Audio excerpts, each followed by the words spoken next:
Hi, I'm Xylia, a black metal musician from the UK, and today I'm being interviewed by Schaden Collective.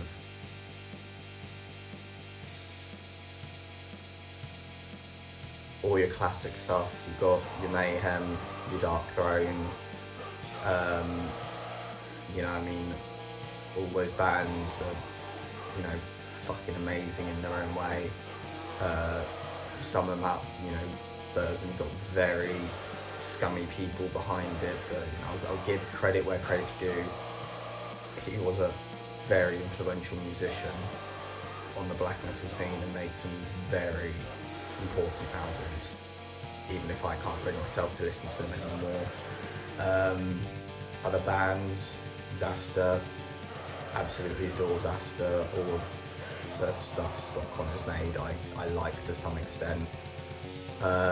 Subliminal Genocide is just a perfect album. I don't know if, I think the only other album in the NSBM scene that comes close to as good as Die Light's Suicide Depression. That's also another fucking amazing album. But even the Xasta acoustic stuff, like was it A Misleading Reality? That's a genius album. That is like some of the best sort of like dark bluesy bluegrass type stuff I've ever heard. That's brilliant. Even outside black metal, Pink Floyd, brilliant band, absolutely. Took me a bit of time to get into them, but bloody hell, I was missing out. Wish You Were Here, fantastic album. Animals, brilliant. The Wall, such an iconic album, and debatably deserves it. Dark Side of the Moon, brilliant.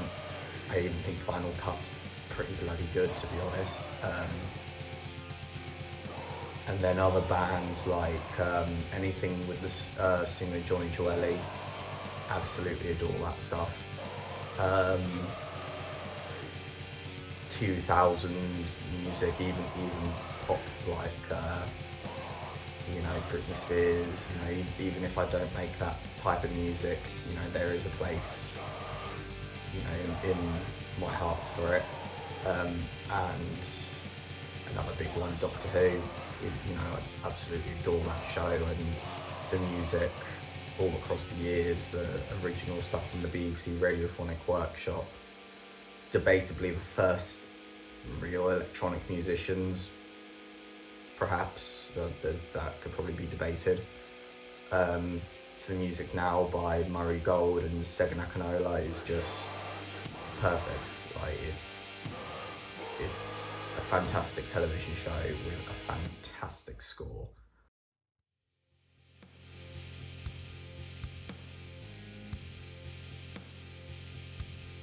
A lot of it is life, which, that's a very vague description. It depends on the song. I've got, I write a lot of DSBM, so I write a lot about depression and suicide and anxiety, but I also write about where I think the world's going, the war, like the fourth track, the final track off my first demo, a song called The Empty Planet, is very much, it's a story based off, what if the world was to end, and it's from the perspective of the last soldier, the last human alive, but he's not got long left. He's on the battlefield, he's dying, but he's looking at everything, he's looking at where the world's gone and everything, and as he starts dying, he notices something. There is something in the shadows. Is it good? Is it evil? Is it beyond that? We don't know. He doesn't know. Who is that last person alive? He, she, they? I don't know. So I write about all sorts, and I'll probably end up writing some more, probably end up adding in more. Maybe one day I'll write a song about my dog. It's possible.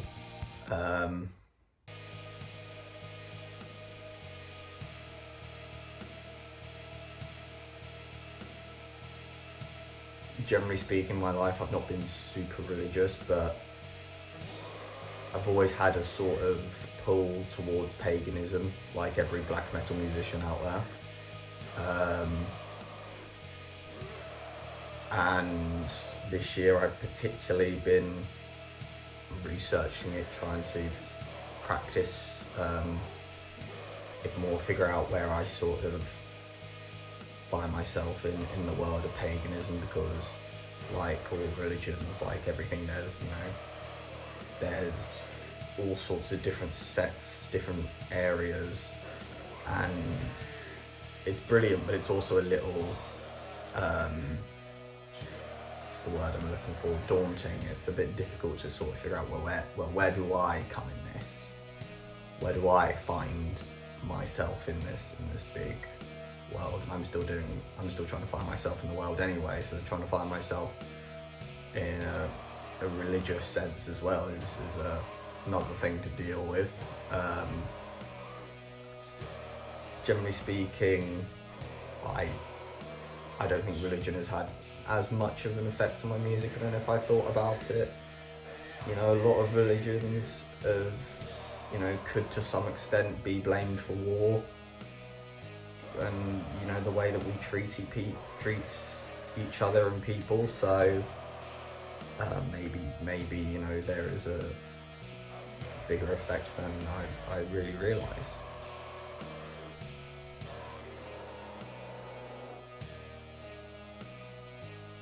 Generally speaking, I'm not a fan. I don't, even when I first got into black metal, Burzum probably being the exception, because I didn't even pay attention really to the politics back when I got into it. But I never really listened to NSBM. I've never even really listened to bands that talked about war that much as a topic. Bands like Sabaton, who absolutely fantastic band, but there's some songs that I'll go, I love them, but there weren't really a band that took, I guess might say, they weren't for me. So musically, it's not for me. In terms of the actual politics, the main thing, I have a lot of negative thoughts and feelings towards NSBM. Like, all the things, I suppose, dark. It's one thing writing songs about fascism. It's another thing writing songs promoting fascism, and it's another thing acting fascist. It's another thing, actively harming minority groups and all that. So, generally speaking, not a fan. I'm sure there's probably some exceptions. Like with all things, there's probably some bands who are technically classed as NSBM, but maybe they just write about stories from World War II. But I don't know. Generally speaking, not a fan of fascism at all. I'm a communist, so I think that sums up fairly well.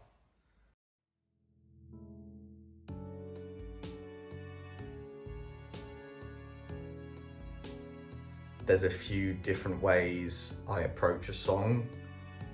Usually the way I do it is I'll come up with something, usually a riff on guitar, and I then spend a bit of time trying to figure out what is the riff telling me, what kind of song is it? Is it a black metal song? Is it a thrash metal song? Is it a like 70s rock song? So I try to figure out those basic things first, and then once I can start to whittle it down, sort of, okay, it's this kind of style, I then start to think, is it more of a like fast-paced opener? Is it the mid-pace epic? Is this a ballad? Is this a 15-minute long ambient epic type thing? So I spend time trying to figure that out, because then once I know what type of song it is, I can then look at other songs and I can get a rough idea of the structure and how that's going to sound, because all music to some extent is stolen. So if you're going to steal from the best. In this case, stealing the type of structure that I'm going for, and then I go from there and I slowly build the song, and as I'm recording the song, I might experiment with it. I might try adding in some keyboards or some other weird sounds that I can get my hands on, and then eventually I'll write the lyrics, which quite a lot of the time I write the lyrics completely separate, and then it's as I'm looking for some lyrics, I'll find something that feels like it could fit, and then I just work on trying to get it to fit the music. Very rarely do I write something based on the lyrics. Most of the time it is I've got a riff or something and I build it from there.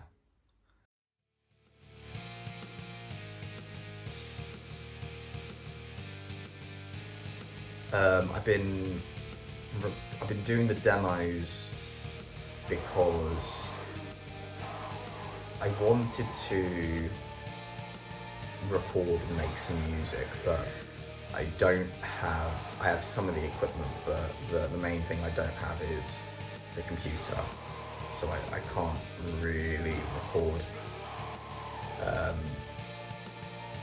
the music the way I want to do it and everything. So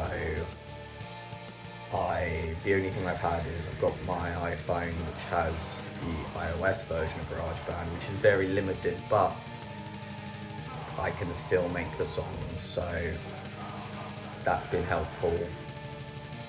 But as time's gone on, I'm starting to find the limitations are getting a little bit frustrating, and also, because I can't record guitar, I really want to record my own guitar tracks. I've got some lead guitar and solo ideas that I really want to incorporate into the songs. Some of them you might have heard if you go through my Instagram or my TikTok or even YouTube Shorts. I think there's a couple. So it's going to be a bit slower for a time, because I want to save up some money and get a computer so I can actually record all the songs properly, and I can record some albums. I would love to do some shows, but I would love to do a show this year. Is that going to happen? Is another thing. I mean, still early in the year, but I want to, I want to get a few bits before then. So the main thing is to try and record the songs properly, get the albums done, and go from there.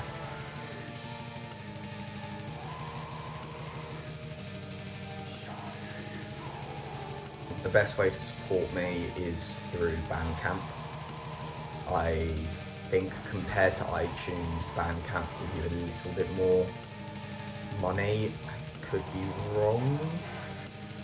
I want to say Bandcamp takes about 10% of royalties, but I could be wrong. And I think it's a bit nice. I think it's a bit more generous than iTunes or Amazon. Bandcamp's the best way to support me. You can buy the 2 demos I've got on there. If you're really generous, you can donate a bit extra. But you can listen to my music, I think, pretty much on every streaming service. If there's, I can't think of a streaming service because I do it through DistroKid. I don't think there's. I think you can even listen to my music on Roblox. So you can find it somewhere, and if there was any issues, realistically, you can message me and I'll send you it for free. I'm not that. I don't want to say uptight, but you know what I mean. I'd like to think I'm somewhat generous when I want to be. So yeah, you can find it. You can find YouTube. If you're watching this, you can probably get onto YouTube easily. And then any other support, word of mouth, sharing, all that basic but actually surprisingly beneficial stuff. Yeah, I think that's it for me, and if you want to see any more stuff from me, I'm generally fairly active on Instagram. You can shoot me a message there, or whatever you want to do. It's your choice. Yeah, so see ya.